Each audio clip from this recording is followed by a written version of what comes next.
cimentación se puede No se puede. dar una clase. Pero en todo caso, al más del tiempo, buena cara, por eso lo que no queda. Ok, voy a empezar un poco a comentar sobre las particularidades del curso y ya que llegue la luz entramos un poco en materia. Mañana empezamos 8 de la mañana, la verdad que no se puede.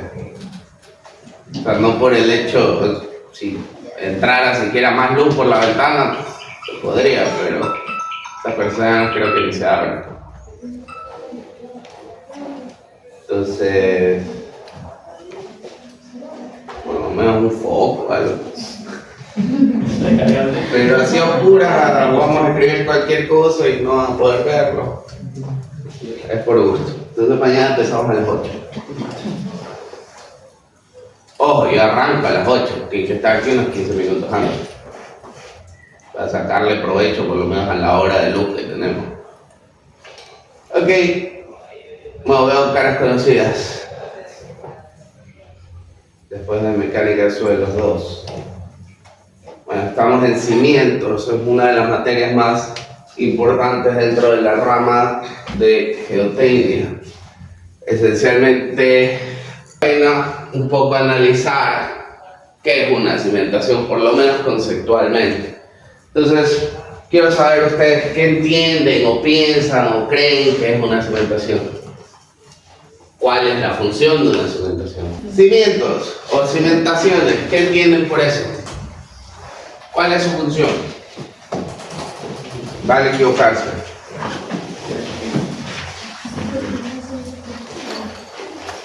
Adelante. Tengo entendido que un cimiento sería la base de toda estructura y su función principal sería dar el apoyo necesario para que resista todas las cargas que se apliquen. Ok, es la base de una estructura, su función es ser una base de las edificaciones. Muy bien. ¿Alguien más? Tenemos que partir de que la función de una cimentación, primero es importante entender que en general en construcción se denomina superestructura todo lo que se construye de la superficie del terreno para arriba y subestructura todo lo que se construye de la superficie del terreno para abajo. ¿Okay? En general, las cimentaciones son aquellos elementos estructurales cuya función es transmitir las cargas de la superestructura al suelo, esencialmente. Obviamente, en este proceso de transmisión de cargas, tienen que garantizar la estabilidad de la superestructura. Haciendo una analogía burda, una cimentación termina siendo equivalente a lo que son nuestros pies. Y obviamente tiene que existir un principio de proporcionalidad. ¿Qué quiere decir eso? Imagínense una persona de 2 metros de altura que calza 5 y un piecito. Va a ser una persona que tenga poca estabilidad. Probablemente se lo empuje ligeramente y se caiga. Justamente porque no existe proporción entre sus pies y el tamaño de su cuerpo. O una persona de 1,50 metros de altura que calce lo mismo que Michael Jordan, pues no tiene sentido, ¿verdad? Va a estar sobredimensionado, va a tener muchísima estabilidad, pero es porque tiene unos pies gigantescos, pues. Entonces tiene que existir un principio de proporcionalidad que a la vez le brinde estabilidad a la superestructura. Entonces, en general se puede decir que las cimentaciones son elementos estructurales, y eso es algo importante. A la larga son elementos estructurales cuya función es transmitir cargas de la superestructura al suelo. Sabemos que en general todo cuerpo tiene que estar en equilibrio. Entonces, y siguiendo esta línea, hay un principio de acción y reacción.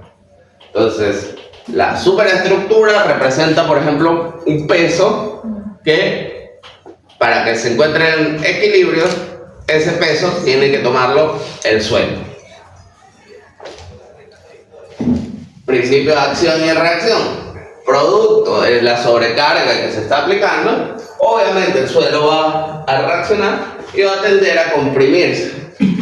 Entonces, dentro de esta materia, lo que vamos a buscar es entender los principios fundamentales detrás de la ingeniería de cimentaciones a nivel geotécnico, porque esa es otra parte importante.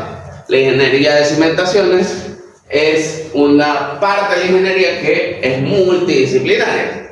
¿Por qué? Porque por un lado estamos diciendo que las cimentaciones son elementos estructurales que debe ser diseñado por una persona que se especialice en diseño estructural.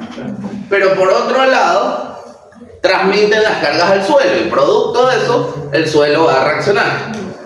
Y eso ya es terreno de un especialista geotécnico o un especialista en suelos.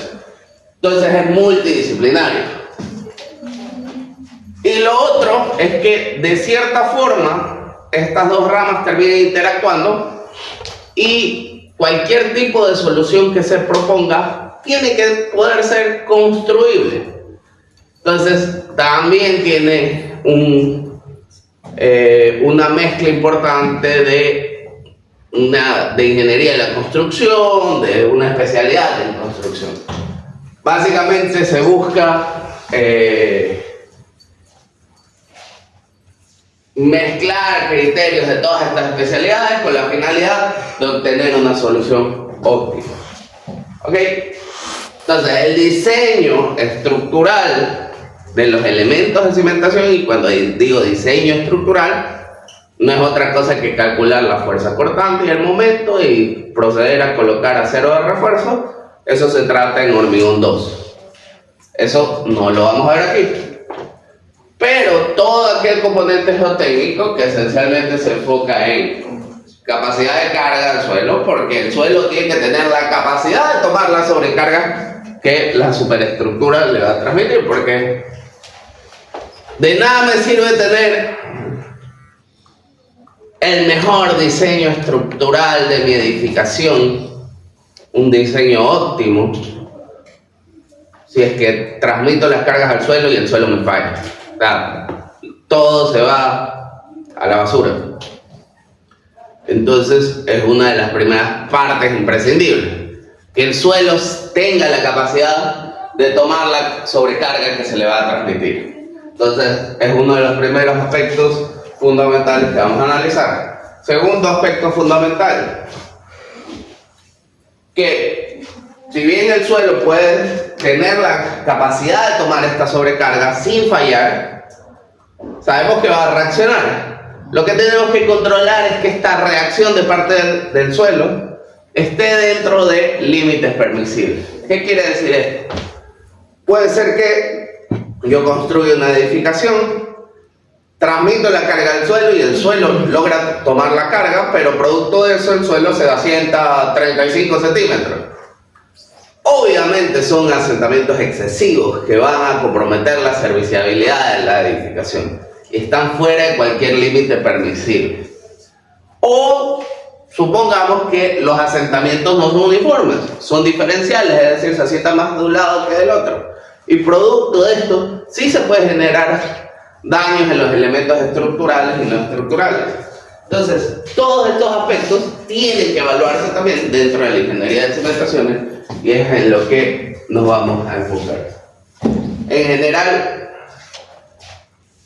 lo primero que se busca en el diseño de cimentaciones es tener controlado el comportamiento a nivel geotécnico para posteriormente pasar a analizar el comportamiento a nivel estructural. Si no tengo una solución que sea geotécnicamente factible, no tengo nada que diseñar estructuralmente. ¿Preguntas, dudas, comentarios? Sí. Cuéntame. Bueno, con lo que estaba diciendo y con respecto a la primera pregunta que hizo con respecto a qué pensábamos sobre la cimentación, era justamente por lo que no pude actuar. ¿Por qué? Porque cuando usted nos dice que cimiento, o bueno, cimentación, como usted dice que se tiene que llamar la materia, está enfocado en una rama principal de lo que es la geotécnica, y luego me dice que las cimentaciones es un elemento estructural. O sea, claro, elemento estructural, diseño estructural. no geotécnico. Entonces, bueno, más que nada eso, ¿no? Primero. Luego, si no me queda claro si lo que vamos a ver aquí es el diseñar una cimentación o analizar el suelo donde va a estar puesta la cimentación. ¿Qué para ti qué es diseñar una cimentación? No sé, tratar de ver si vamos a utilizar una zapata corrida, una zapata aislada, un tipo de cimentación con cimentación profunda, creo que se le llama, ¿no? Entonces, eso, ¿no? Tratar de analizar eso para luego saber qué tipo de cimentación se va a aplicar. Es correcto, eso Claro. es parte de lo que vamos a tratar en este curso. Ya, exacto. Lo que no vamos a entrar es, una vez que tengamos seleccionada la alternativa de cimentación y que hayamos determinado que geotécnicamente funciona, lo que no vamos a entrar es ponerle el acero de refuerzo. Ah, ok. O sea, el detallamiento a nivel de estructuras no es parte de este curso. Ah, ok. O sea, sí vamos a ver lo que es el tratamiento del suelo, Por cómo supuesto. se lo mejora, cuál es la capacidad. Es que todo eso es geotécnica. Ya, ok. O sea, yo no puedo darle al especialista estructural, yo no puedo darle básicamente la posibilidad de que él decida respecto a algo que no es su campo de acción. Claro. Porque a la larga, por ejemplo, y ya entrando en materia, cuando hablamos de cimentaciones tenemos en general dos grandes categorías: cimentaciones superficiales y cimentaciones profundas, que iremos tratando a detalle. Esencialmente, cada uno de estos sistemas tiene sus propias metodologías de diseño y su utilización radica en básicamente evaluar capacidad de carga, es decir, si el suelo tiene la capacidad para tomar la sobrecarga que se le está transmitiendo, y asentamientos. Por costos, lo normal es que una cimentación superficial sea más económica que una cimentación profunda. Obviamente, controlar temas de capacidad de carga y asentamientos resulta más complejo en una cimentación superficial respecto a una cimentación profunda. Entonces, es una contradicción. Con una cimentación profunda, a la larga terminan siendo más seguras en términos generales, sin embargo son más caras. Cimentaciones superficiales, hay que estar muy atento respecto al tema de asentamientos y capacidad de carga, sin embargo son más baratas respecto a las cimentaciones profundas. Entonces hay que hacer un balance y una evaluación, pero esa evaluación tiene que hacerla el especialista geotécnico en función de las condiciones del suelo, básicamente. Entonces el estructural no es que pueda decir arbitrariamente, a pesar de que sí ocurre: yo creo que aquí se debería aplicar una cimentación superficial, a pesar de que el geotécnico está recomendando un pilotaje. Eso es un problema. Hay estructurales que lo hacen arbitrariamente. Entonces, y está mal, no solo desde el punto de vista de que se invade una especialidad que no es la que le corresponde, sino que también en el momento que yo tomo decisiones respecto a otra especialidad, le quito la responsabilidad técnica a esa otra especialidad. Porque si pasa algo, el geotécnico me va a contestar: yo recomendé otra cosa, a mí ni me llaman. Entonces, tiene sentido, ¿verdad? Entonces, por eso ahí viene nada mejor que la frase del doctor Tito Tomalá: zapatero a tu zapato. O sea, hacer las cosas para las cuales nos contratan. ¿Ok? Entonces, pero tiene que existir una interacción entre ambas especialidades. Porque a la larga, el elemento de cimentación es un elemento que reacciona sobre el suelo y el suelo reacciona sobre el elemento de cimentación. Y producto de esta reacción, el elemento de cimentación va a experimentar esfuerzos. Va a experimentar fuerzas cortantes, carga axial, momentos que el elemento de cimentación como elemento estructural tiene que tomarlos. Entonces tiene que existir una interacción con el diseñador estructural para corroborar de que tome en cuenta estos esfuerzos ya en la etapa de diseño, que no es otra cosa que ver cuánto es el momento, ya lo mayor, calculo, necesito una cuantía de tanto y empiezo a hacer planos de detalle. Entonces, tiene que existir interacción. Entonces, sí, efectivamente, lo que se trata en este curso es el proceso de diseño de cimentaciones, pero no vamos a llegar a un punto en el cual tengamos un plano de detalle de tantas varillas pide tanto. No, eso lo ven en hormigón. Vamos a ver que en general el curso se trata de, vamos a analizar cuáles son, primero, definir claramente qué es la ingeniería de cimentaciones, parte de eso ya lo empezamos a comentar, pero definir claramente qué es la ingeniería de cimentaciones, qué aspectos importantes hay que tener en cuenta, qué normativas tenemos que rigen el diseño de cimentaciones, y a partir de aquí establecer los requisitos que se tienen que cumplir en el diseño de una cimentación. De ahí veremos en términos generales los tipos de sistemas de cimentación, teniendo en cuenta distintas tipologías constructivas, y posteriormente empezaremos ya a analizar el primer tipo de cimentación, que esencialmente son cimentaciones superficiales. Y vamos a ver que en términos generales las cimentaciones superficiales, y esa es la segunda unidad del curso, cimentaciones superficiales, y nos vamos a tirar más de un mes en esa unidad, porque para el diseño de cimentaciones superficiales tengo que calcular capacidad portante, tengo que calcular asentamientos, y cuando hablamos de asentamientos tengo asentamientos elásticos, asentamientos por consolidación, y vamos a usar mucho de los conceptos que se supone que ya aprendieron en mecánica de suelos unidos. Entonces, al final de esta unidad un poco vamos a tener claro cuál es la secuencia completa de diseño geotécnico de una cimentación superficial, y hasta ahí vamos a llegar hasta el examen del primer parcial. Para el examen del segundo parcial, esencialmente arrancamos enfocándonos en cimentaciones profundas, que son pilotes. Y vamos a ver que en general las cimentaciones profundas se dividen en dos grandes categorías en función de el tipo de sistema constructivo que se utilice para la implementación de los pilotes.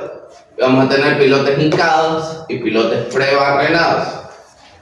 Cada uno tendrá sus particularidades a nivel constructivo y cada uno tendrá su propia metodología para el cálculo de capacidad portante. Son parecidas, pero sí tienen algunas particularidades. Posteriormente analizaremos asentamientos en pilotes, posteriormente analizaremos efectos de grupo en pilotes, y en general todas las condiciones de diseño que tiene que tenerse en una cimentación profunda. Una vez que hemos tratado eso, que es la unidad 3, pasaremos a la unidad 4, que se enfoca en suelos expansivos y colapsables, y probablemente ahí ya se acabe el semestre. No nos da el tiempo para más. Aparte que este semestre se pierde cualquier cantidad de clases por los feriados, ¿correcto? Entonces,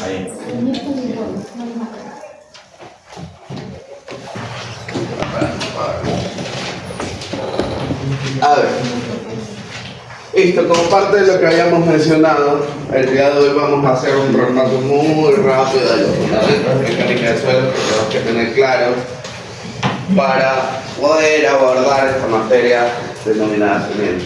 Entonces, parte de lo que habíamos dicho es esencialmente que en el diseño de cimentaciones se tiene que aplicar un enfoque multidisciplinario, porque a la larga hay que tener algo de conocimiento o mucho conocimiento, pero algo de conocimiento de la carga que se transmitirá por de la superestructura hacia el sistema de cimentación. Eso es importante, porque básicamente tenemos que tener en cuenta que como evaluación fundamental de un sistema de cimentación se encuentran los asentamientos. Y los asentamientos dependen muchísimo de la carga. Y ojo, y los asentamientos no son elásticos o lineales, los asentamientos totales. Entonces no es que yo calculo, bueno, si con X cantidad de fuerza me da 1 centímetro y con X cantidad de fuerza me da 5 centímetros, puedo interpolar linealmente para los otros valores. No funciona así. Entonces sí es importante tener primero por lo menos una idea de cuáles son las sobrecargas. Ahí viene un problema en la ingeniería de cimentación. El asunto es que muchas veces el estudio de suelo se contrata previos a que intervenga incluso un ingeniero estructural en un proyecto. Es muy común que medio tienen la arquitectura de un edificio bosquejada y dicen, bueno, contratemos el estudio de suelos. Pero el especialista estructural ni siquiera ha realizado esa arquitectura. Y contratan un estudio de suelos en el cual ya quieren todo, recomendaciones de cimentación y todo lo que en general se pueda requerir para un proceso de diseño. Muchas veces ni siquiera tienen claro qué es lo que van a hacer. Dicen, voy a hacer edificios. Pero ¿qué tipo de edificios? ¿De cuántos pisos? No sé, puede ser de 3 pisos o puede ser de 8 pisos.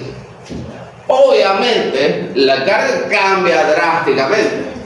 Entonces, un poco toca estar ajustándose y adaptándose a este tipo de cosas y dejar siempre claro cuáles son las hipótesis que se tienen en cuenta en el proceso de análisis de diseño, porque a la larga uno termina generando hipótesis porque todavía no hay una superestructura debidamente concebida y por lo tanto no hay una debida concepción de cargas a nivel de cimentación. Entonces toca hipotizar. Muchas veces uno puede establecer, bueno, por lo menos si el proyecto arquitectónico está listo, puede asumir, en general es una regla muy común, uno dice, bueno, más o menos en una edificación se considera que la descarga es aproximadamente 1 tonelada por metro cuadrado por piso. Lo que quiere decir que tomando esa sobrecarga como referencia, puedo hacer una estimación de la descarga axial en la base de las columnas y con eso analizar mi cimentación. Ojo, eso es una suposición gruesa que podrá ser un poco más, un poco menos, pero necesito algo como punto de partida. Entonces hay que dejar muy claras estas hipótesis. Las cargas son fundamentales para poder llegar a un adecuado sistema de cimentación. Y ojo, y ahí había otro punto importante que hay que transmitirle a la persona que es dueño del proyecto y es el que contrata la cuestión. De que se puede hacer. Yo le diseño el sistema de cimentación así no haya especialista estructural. ¿Qué es lo que voy a hacer? Si no tengo mayores detalles, me toca ser conservador. Y el conservadurismo, producto de no tener definiciones, se traduce en un costo que a la larga puede resultar innecesario. Entonces, eso es algo que muchas veces la persona que construye, y cuando digo construye, a fin de cuentas me refiero a la que paga, no el constructor como tal, sino el que paga, no le interesa porque no es su función o su profesión si quiere saberlo, puede ser un abogado, un economista. Entonces, es parte también de la obligación profesional transmitir esto a la persona que nos contrata. ¿Okay? Eso es un punto que vale la pena mencionar.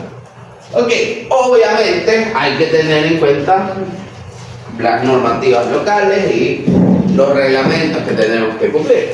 Así como en construcción en general se tiene que averiguar cuáles son los linderos. Yo no puedo salirme de mi lindero, tengo que sacar permiso de construcción para construir y cumplir con el tipo de uso de suelo y una serie de normativas municipales.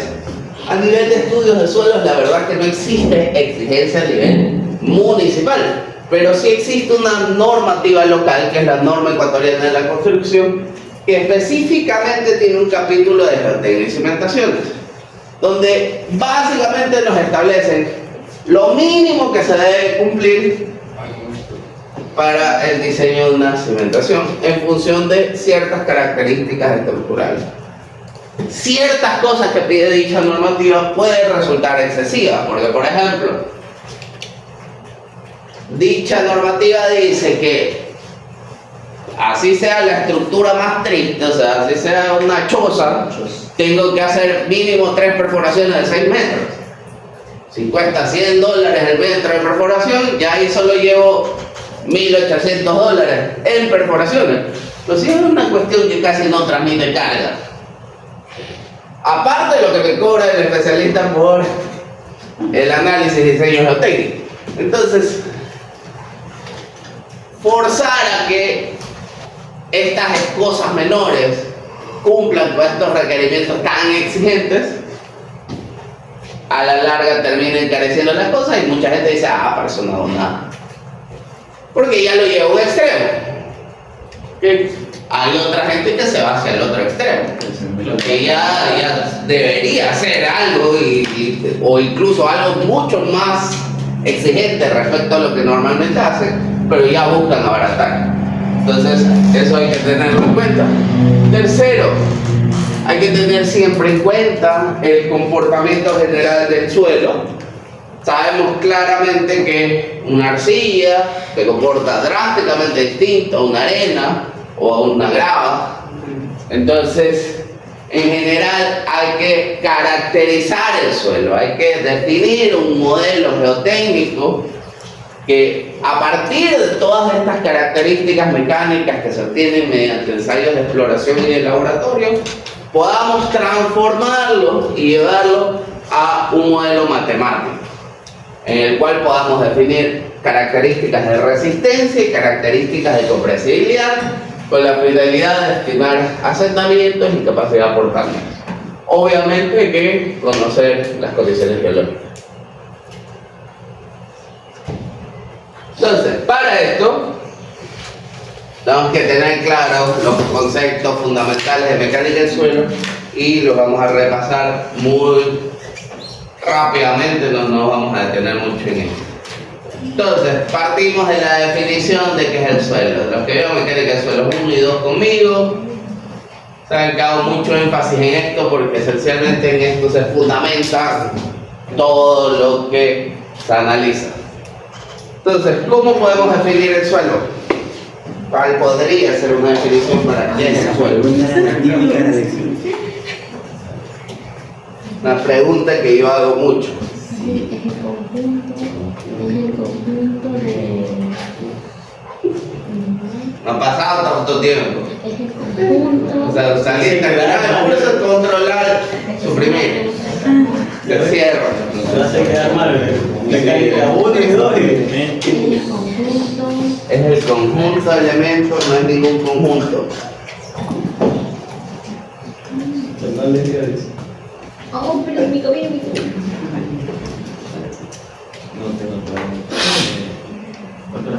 ¿Qué son estas de aquí? capas. Capas, Dios mío, lo voy a regresar. El suelo es un sistema compuesto de 3 fases, una fase sólida, una líquida y una gaseosa. Sabemos que producto de todo el proceso geológico que puede experimentar una roca, esta se va a meteorizar, se va a erosionar y eventualmente va a dar nacimiento a una serie de partículas. Estas partículas van a desplazarse y transportarse producto de la gravedad, del agua, el viento, eventualmente depositarse. Debido a que las partículas sólidas no calzan perfectamente unas con otras, no son piezas de rompecabezas, se generan unos espacios. ¿Cómo se llaman estos espacios? Vacíos. Vacíos, también conocidos como poros. Estos vacíos en realidad no están vacíos nunca. En realidad estarán llenos con agua o estarán llenos con aire o una mezcla de ambos en distintas proporciones. Este conjunto se denomina suelo. Entonces, les hago la pregunta. Bueno, a partir de ahí podemos establecer que el volumen total de un suelo es igual a el volumen de los sólidos más el volumen del agua en sus vacíos más el volumen del aire en sus vacíos. Y segundo, una segunda ecuación fundamental, que es que el peso del suelo es la suma del peso de los sólidos más la suma del peso del agua en sus poros. Ok, dos ecuaciones fundamentales que definen este sistema compuesto de tres fases. Entonces, tomamos como ejemplo lo siguiente. Tomamos dos cilindros perfectos y se lo damos a dos personas de aquí del curso. Les damos una pala y los mandamos acá abajo a una jardinera a que tomen una muestra de suelo. Y se les da la instrucción expresa de que se paren uno al lado del otro. El primero coge la pala y empieza a llenar su balde y lo llena. Una vez que llega al tope, lo enrasa y sube con su muestra de suelo. El segundo, no sé por qué, pero decidió llenarlo de forma distinta. Coloca 3 paladas y empieza a darle golpes al balde en el fondo y pone 3 paladas más y le da 10 golpes. 3 paladas más, le da 10 golpes, así hasta que termine. Se demora más, obviamente, pero eventualmente termina. Deja el balde a ras y sube con su recipiente y tenemos 2 muestras de suelo. Entonces la pregunta del millón, ¿es el mismo suelo? No. ¿Estaban uno al lado del otro? Sí. No fue. ¿Por qué? Porque uno a la recarga presión se aumenta el peso y tiene un volumen. O sea, se reduce el tamaño de los poros. Ok, muy bien. Bueno, algo les quedó. El volumen es el mismo, porque a la larga estamos usando el mismo recipiente y el suelo está ocupando el mismo volumen. ¿El peso es el mismo? No. El peso de segunda muestra va a ser mayor que el de la primera. Esencialmente, sí, tenemos que el peso volumétrico es la relación entre el peso y el volumen. Ya de por sí sabemos que el segundo recipiente va a tener un mayor peso volumétrico. Esencialmente, ¿qué ha ocurrido? Producto de los golpes, las partículas sólidas que conforman el suelo se han acomodado en una posición más compacta.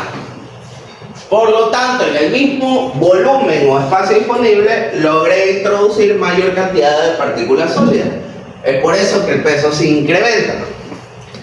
En términos generales, las partículas sólidas que conforman este suelo sí son las mismas, son de la misma muestra, pero el suelo no es el mismo, porque producto de este golpeteo he cambiado en general su estructura.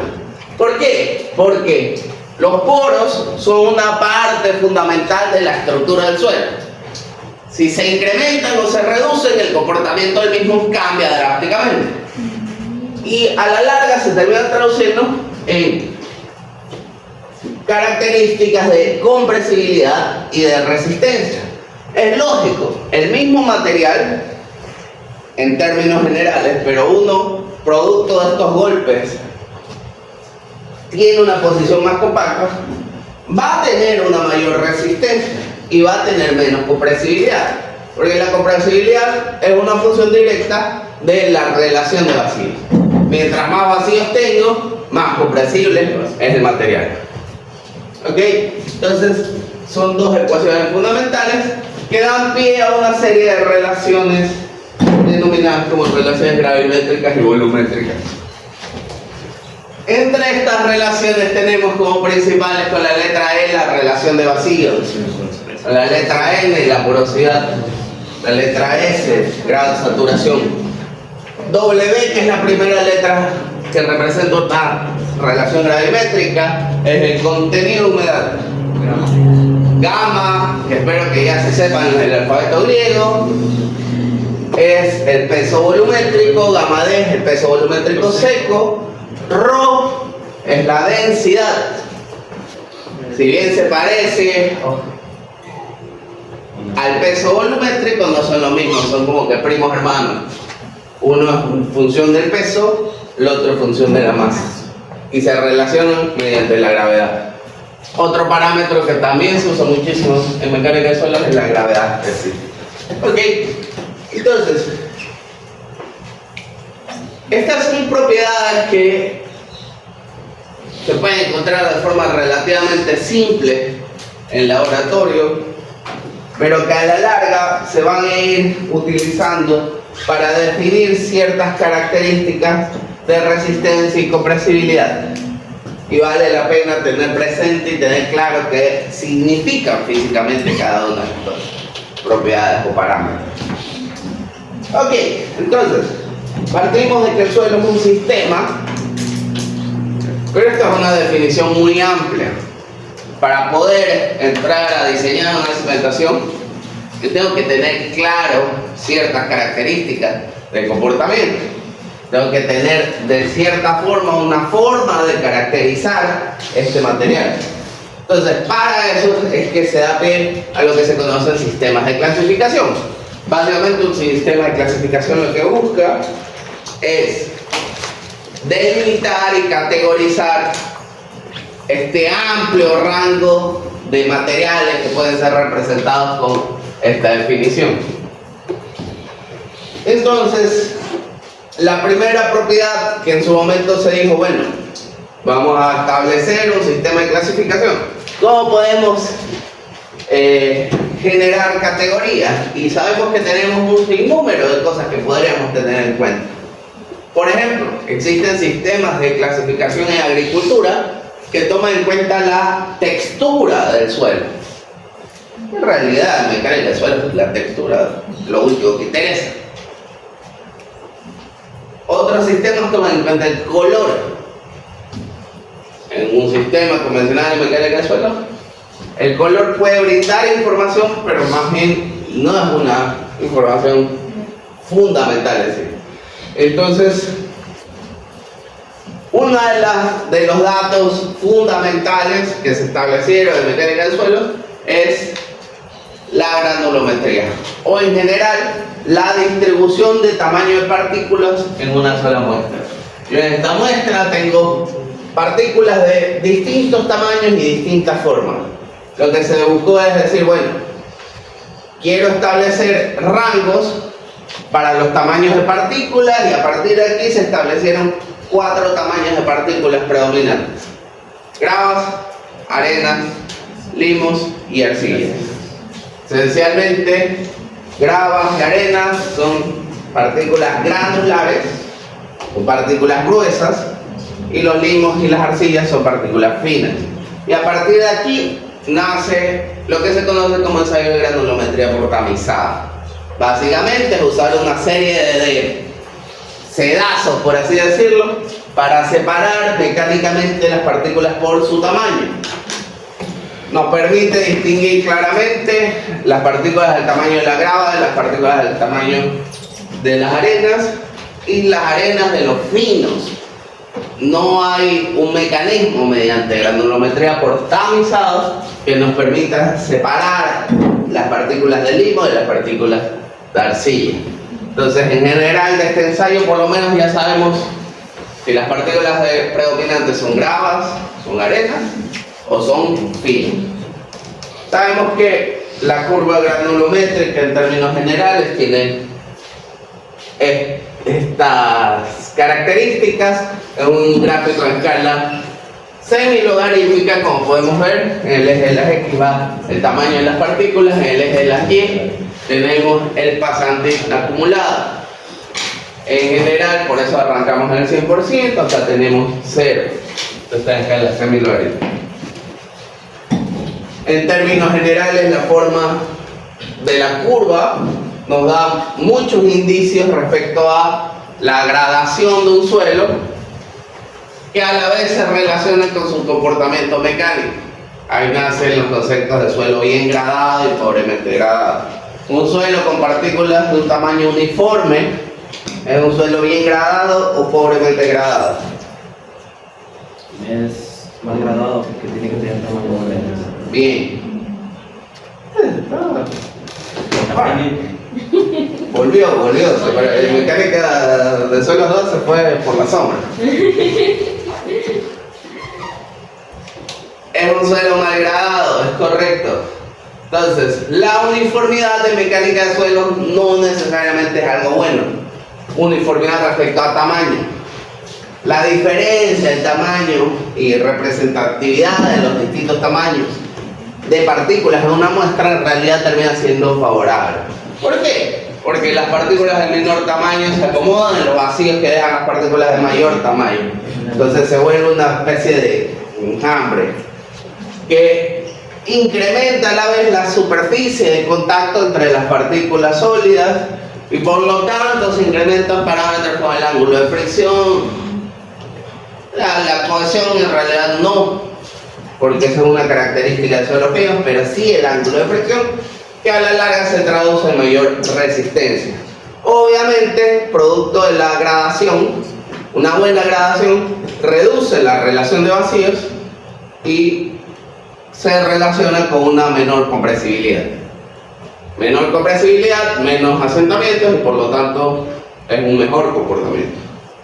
Ok, primera parte fundamental para poder clasificar un suelo y empezar a darle nombre propio. Segunda parte importantísima son los límites de Atterberg. Debido a que teníamos que encontrar alguna forma de distinguir el comportamiento de los limos de las arcillas, se decidió utilizar los límites de consistencia como propiedad que va a separar estos dos materiales. En general, una de las propiedades que interesan en la medida son los denominados como límites de consistencia. ¿Y por qué? Porque esencialmente hace referencia al cambio del comportamiento del material en función del contenido de humedad. Entonces, para esto siempre usamos el ejemplo del alfarero. Básicamente, imaginen que vamos a hacer una escultura, compramos un saco de arcilla. Cogemos una lavacara, esta arcilla la ponemos en la mitad del saco, en la lavacara. Está completamente seca, es un polvo muy finito, de color rojo, que si soplamos se vuela. Y empezamos a agregarle agua. Agregamos un poco de agua y empezamos a mezclar. Vemos que a medida que vamos incrementando el contenido de agua, estas partículas sueltas empiezan a comportarse como una mezcla uniforme, como que si fuera una masa. Como no tenemos experiencia, se nos fue la mano el agua y terminamos con una sopa de arcilla ahí. ¿Qué hacemos? Cogemos el saco, le ponemos más y seguimos mezclando. Eventualmente llegamos a una mezcla que es bastante manejable, que es moldeable, que es lo que se busca. Empezamos a moldearla, hacemos un vaso y una vez que tenemos nuestra artesanía prácticamente lista, procedemos a colocarla en un horno a alta temperatura y unas horas después sacamos nuestro elemento de cerámica listo para ser usado. ¿Qué ha pasado aquí? Esencialmente estamos lidiando con arcilla. La arcilla sabemos que en general es un suelo. Es un suelo que está cambiando porque sabemos que el agua es parte integral de la estructura del suelo. En el momento en que voy agregando agua, estoy modificando la estructura de este suelo y producto de este cambio de estructura, la consistencia de este material va cambiando. Y pasa de comportarse como un sólido a comportarse como un plástico, que es este estado maleable. Pasa posteriormente a comportarse como un líquido, que es cuando ya es un fluido y no puede manejarse, simplemente escurre, y como que si fuera una sopa espesa, para volver a comportarse como un plástico y finalmente como un sólido. Es el mismo material que ha ido cambiando de estado y consistencia. Ok, y eso nos dice mucho, porque básicamente la cantidad de agua en un suelo se denomina contenido de humedad. Entonces, el comportamiento de este material dependerá muchísimo de su contenido de humedad en campo. Si en teoría tenemos un contenido de humedad que está en este rango, se va a comportar este material como un plástico. ¿Qué quiere decir eso? Esencialmente va a ser un material que tiene una gran capacidad para deformarse, es sumamente dúctil, por así decirlo. Se traduce eso en grandes deformaciones. Obviamente un líquido es una deformación desbordada, grandes cantidades de deformación. Y un sólido, por otro lado, tiene un comportamiento frágil. Básicamente, poca capacidad de deformación. Si nuestro vaso lo sometemos a una pequeña carga, un golpe, por ejemplo, ¿qué va a pasar? Se va a romper. Es frágil, no puede soportar grandes deformaciones porque falla. ¿Okay? Entonces el comportamiento cambia drásticamente en función del contenido humedad. Por eso es un parámetro fundamental en la mecánica de suelo. Entonces los límites de Attenborough no son otra cosa que un contenido de humedad que va a marcar la transición entre un estado de consistencia del suelo y el otro. Y eso es importante. Entonces, la plasticidad en general son características propias de suelos finos. Porque las arenas y las gravas limpias no tienen plasticidad. Los materiales que tienen plasticidad son los suelos finos. Y en este caso vamos de menor a mayor. Las arcillas son los materiales más plásticos, siendo los limos un poco menos plásticos, y ya las arenas y las gravas en realidad en sí mismas no tienen plasticidad. Lo que puede ocurrir es que una arena con un contenido de finos importante sí tenga un comportamiento plástico, pero no es la arena en sí misma, sino que son las partículas finas las que se lo ponen. Entonces, teniendo esto en cuenta, la plasticidad, la granulometría, nacen los sistemas de clasificación como necesidad de categorizar los suelos, llevar todos aquellos que tienen un comportamiento similar a una sola categoría. Entonces, a partir de aquí, si bien hay muchos sistemas de clasificación, los dos más usados en la actualidad son el sistema AASHTO y el sistema SUX. El sistema AASHTO se utiliza prácticamente solo para el diseño de pavimentos y cada vez va cayendo más en desuso, la verdad. Lo usan localmente en Estados Unidos, pero ya internacionalmente no tiene mucha acogida. El sistema que sí tiene acogida a nivel mundial es el sistema SUX, Sistema Unificado de Clasificación de Suelos, donde básicamente, como su nombre lo dice, Casagrande, que fue su autor, lo que buscó fue unificar criterios. ¿Qué criterios? Básicamente tomar en cuenta la opinión de distintos profesionales alrededor de su país, que era Estados Unidos, que sabemos que es un país que tiene muchísimos estados, y cada estado puede tener profesionales muy capaces que quieren establecer sus propias reglas, pero a la larga todo es gobernado por un gobierno central. Entonces se vuelve complicado tener muchas opiniones, pero y reglas distintas para cada uno.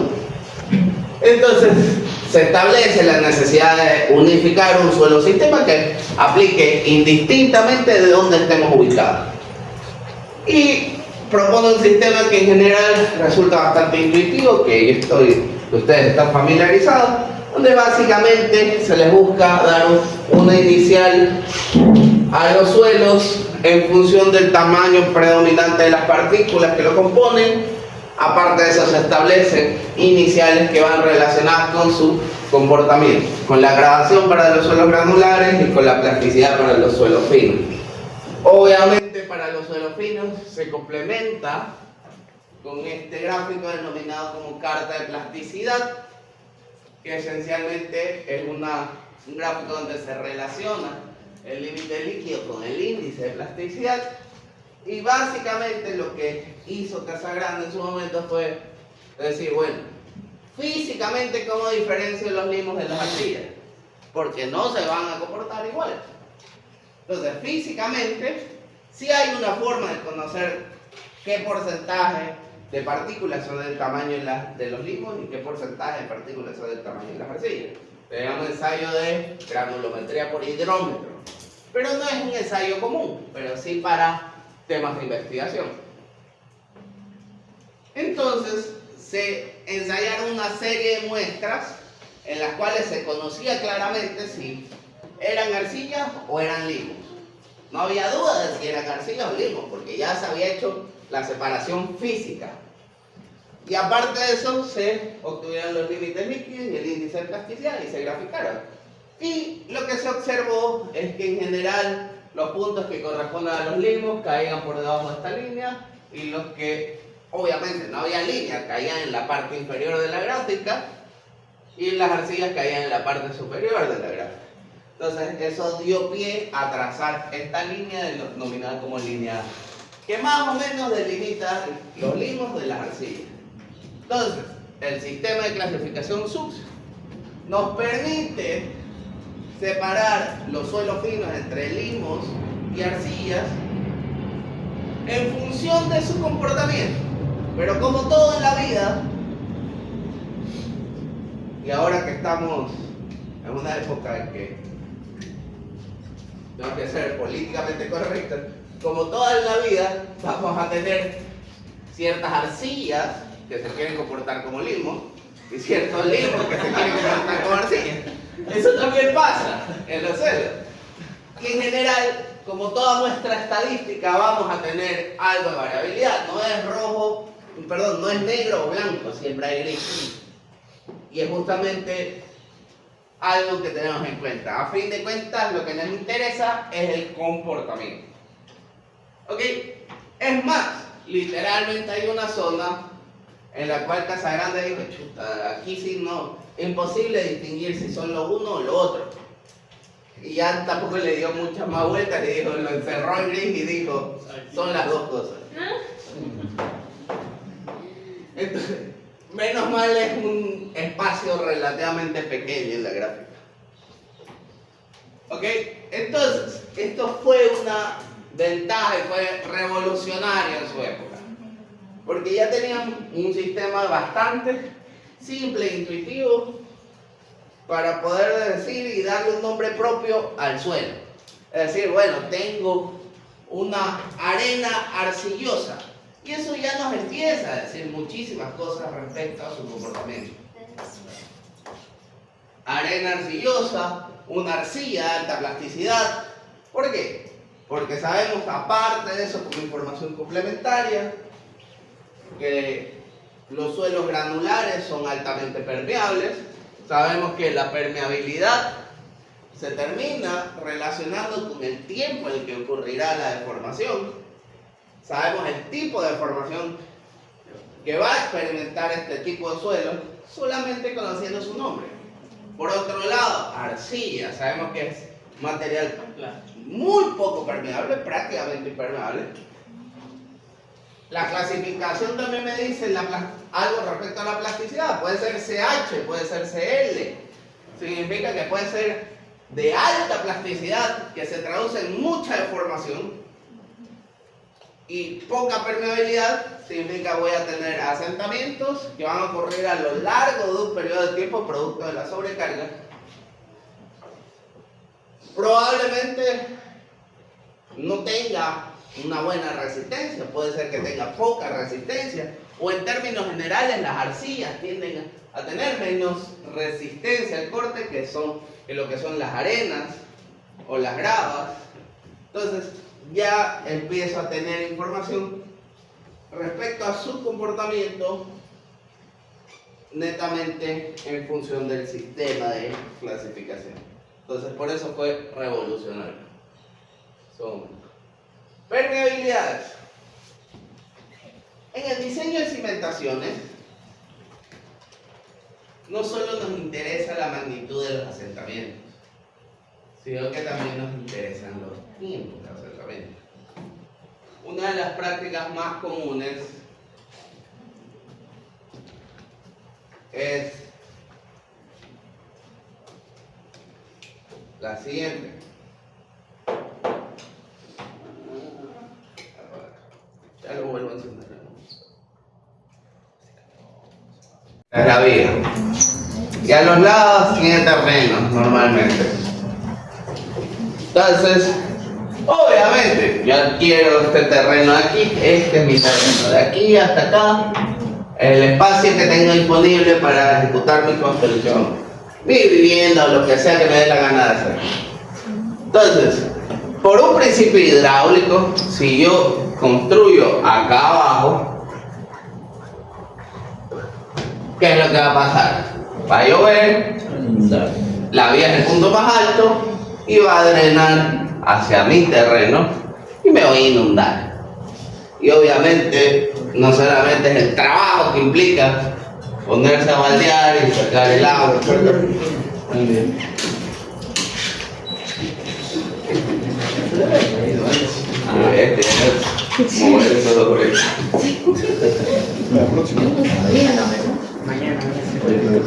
vaya eso, inundación es sinónimo de daños. Entonces lo que uno tiende a hacer normalmente es, como mínimo, busco igualarme al nivel de la vía. Pero normalmente lo que busco es estar arriba del nivel de la vía, por lo menos un par de escalones, porque aquí ya hemos sufrido fenómenos del niño, ya nos hemos inundado, ya es algo común para todos. O sea, no es algo nuevo, por eso las casas muchas tienen muritos a la entrada, porque es algo con lo que ha tocado vivir. Estamos en zonas que están cercanas a un estero, ríos, efectos de aguaje. Entonces, es normal que Guayaquil, por ejemplo, se inunde. Es normal que las inmediaciones de la universidad con una lluvia fuerte queden bajo el agua. Sí, eso no. A mí me ha pasado varias veces aquí. Entonces, buscamos siempre subir el nivel del predio respecto al nivel de la calle. Lo que implica que tengo que ejecutar rellenos. Ok. Y ese relleno va a transmitir una sobrecarga al suelo. Y el suelo va a reaccionar producto de esta sobrecarga. Y reaccionar significa va a deformarse. El tiempo en el cual ocurrirá esta deformación no es trivial. Porque si ocurre en 3 meses, yo puedo esperar 3 meses y ahí puedo empezar a construir. Pero si ocurre en 3 años y no estoy al tanto, yo coloco mi relleno y coloco lo que sea que vaya a construir. Ojo, puede ser una casa o puede ser una fábrica, un galpón, lo que sea. Y lo que sea que construya, indistintamente de si su cimentación está bien diseñada o no a nivel estructural, indistintamente si la estructura está bien diseñada o no, producto de esta sobrecarga, el suelo se va a deformar. Y si el suelo se deforma, no tengo mucho más que hacer, me toca aceptar las consecuencias. Me tocará buscar alguna forma de paliar estos efectos negativos en la estructura. Entonces, es un problema. El tiempo no es trivial. Ventajosamente sí existen mecanismos para lidiar con el tiempo de asentamiento. La cuestión es que para poder tener en cuenta estos mecanismos, que los vamos a tratar en parte a lo largo de este curso, tengo que primero estar al tanto del tipo de comportamiento del material que vamos a tener. Entonces, si no tengo ni la más mínima idea de la diferencia de comportamiento entre una arcilla y una arena, no voy a darme cuenta nunca de este tipo de problemas. Así se dedican a la geotecnia, a las estructuras, o se dediquen a la construcción, al movimiento de tierra. Es algo necesario de entender. Porque a la larga, como profesionales, tenemos que terminar siendo consejeros de las personas que nos contratan, que no tienen más mínimo conocimiento de ingeniería. Lastimosamente hay ingenieros que tampoco tienen el más mínimo conocimiento de ingeniería, a pesar de que han venido a las aulas. Graduados aquí, que han sido alumnos míos. Entonces, no es algo trivial. No es algo trivial. ¿Ok? Entonces, respecto a permeabilidad, ¿en qué se traduce esto respecto a permeabilidades? La propiedad que define la velocidad de la cual ocurrirá el drenaje en un determinado suelo se denomina permeabilidad.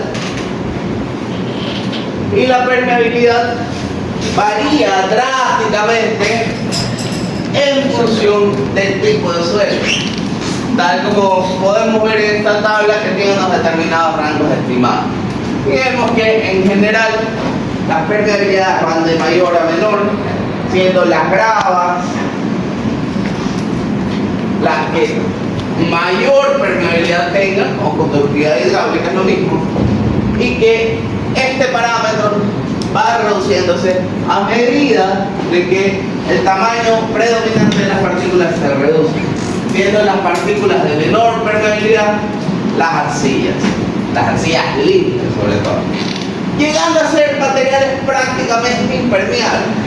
Es decir, que el agua va a pasar, pero va a pasar muy lentamente, lo que se transforma en asentamientos diferidos a lo largo del tiempo y se transforma en asentamientos que se conocen como asentamientos por consolidación primaria, que es uno de los principales problemas dentro de mecánica de suelos y ingeniería de cimentación.